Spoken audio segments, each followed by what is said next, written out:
The IDNext 1000 has two parameter menus, User Menu and Installer Menu. The User Menu is not password protected, but you can enable password protection. The User Menu contains settings that are useful to the end user for everyday use. It does not contain any configuration or tuning parameters. IDNext 1000 access to the User Menu. Power on the controller. Press the down arrow for 5 seconds until UNL appears. Press the Set button for 5 seconds until DIF appears. Some examples of User Menu settings: DIF, Hysteresis. PA2, Installer Menu Password.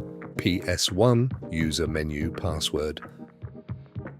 LDD, Display Unlock Timeout after defrost.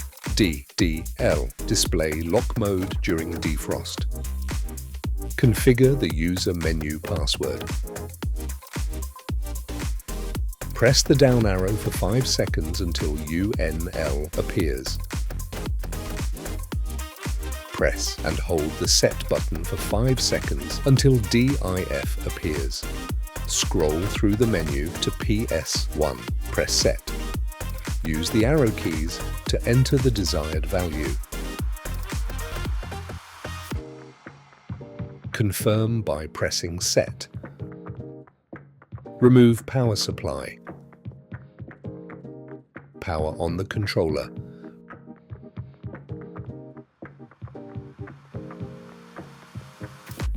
Press the down arrow for 5 seconds until UNL appears.